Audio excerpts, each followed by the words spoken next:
بسم الله الرحمن الرحيم. الحمد لله نحمده ونستعينه ونعوذ بالله من شرور أنفسنا ومن سيئات أعمالنا، من يهده الله فلا مضل له ومن يضلله فلا هادي له، ونشهد أن لا إله إلا الله وحده لا شريك له، ونشهد أن سيدنا ومولانا محمدا عبده ورسوله. آج کا موضوع ہے کہ کن جانوروں کی قربانی درست ہے. تو اس سلسلے میں عرض ہے کہ سب سے پہلے تو ہم کو یہ سمجھنا چاہیے کہ پالتو جانوروں کی قربانی درست ہے.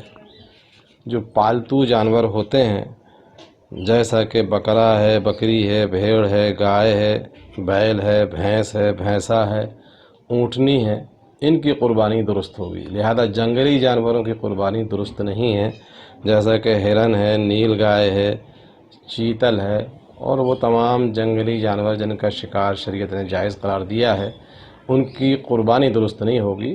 ان کا آپ شکار کر کے ان کو کھا سکتے ہیں، لیکن ان کو قربانی ان کی درست نہیں ہوگی. تو نمبر ایک تو اس چیز کو سمجھنا ہے. نمبر دو یہ ہے کہ قربانی کے جو جانور ہیں ان کی کتنی عمر میں ان کی قربانی گویا کہ درست ہوگی. تو جو بڑے جانور ہیں جیسا کہ اونٹ ہے، تو اس کی قربانی جب درست ہوگی کہ جب وہ کم سے کم 5 سال کا ہو، اونٹ یا اونٹنی. اور جو گائے ہے، بیل ہے، بھینس ہے، بھینسا ہے، تو ان کو کم سے کم 2 سال کا ہونا ضروری ہے. بکرا ہے یا بکری ہے تو اس کے لیے کم سے کم 1 سال کا ہونا ضروری ہے. یہ جو عمر ذکر کی جا رہی ہیں، اگر ان میں ذرہ برابر بھی اگر کمی ہوگی، 1 دن کی بھی کمی ہوگی تو پھر درست نہیں ہوگی. ہاں صرف اجازت جو ہے نا وہ بھیڑ میں یا دمبا میں ہے کہ اگر وہ 6 مہینے کا ہو لیکن دیکھنے میں اگر وہ 1 سال کے برابر لگتا ہے تو اس کی قربانی گویا کہ درست ہوگی. باقی اور جانوروں میں کوئی چھوٹ نہیں ہے. عام طور سے لوگ جانوروں کی جو عمر ہے اس کی تعین دانتوں وغیرہ سے کرتے ہیں کہ اگر اس کے 2 دانت آ جاتے ہیں تو سمجھتے ہیں کہ قربانی جو ہے نا وہ درست ہے. تو یہ ٹھیک ہے. اگر بالیقین چیز معلوم نہ ہو عمر کی تعین، چونکہ آج کل لوگ جھوٹ بھی بول دیتے ہیں، تو پھر دانتوں کو دیکھ کر بھی جو ہے نا اس کی پرکھ کی جا سکتی ہے، چونکہ دانت جبھی آتے ہیں جب بڑے جانوروں کی جو عمر ہے وہ 2 سال ہو گئی ہو. اب رہ جاتی ہے کہ کتنا جو عیبدار جانور ہے اس کی قربانی درست ہوگی. تو اس میں یہ ہے کہ اس کو اندھا نہیں ہونا چاہیے، کانا نہیں ہونا چاہیے، یا اس کی جو روشنی ہے آنکھوں کی وہ اگر 1/3 یا اس سے زیادہ اگر چلی گئی ہے تو درست نہیں ہوگی. اگر اس سے کم گئی ہوئی ہے تو اس کی درست ہو جائے گی.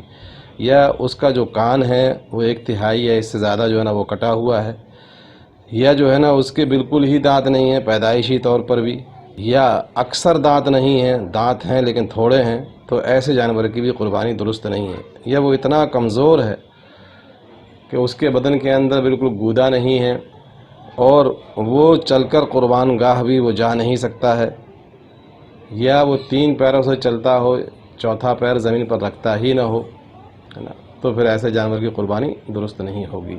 ہاں صرف جو ہے اگر پیدائشی طور پر اس کے سینگ نہیں ہیں تو اس میں گنجائش ہے، یا سینگ اس کے ہیں لیکن ٹوٹ گئے ہیں لیکن جڑ سے نہیں اکھڑے ہیں، تب بھی جو ہے نا ایسے جانور کی اس کے گویا کہ گنجائش ہے.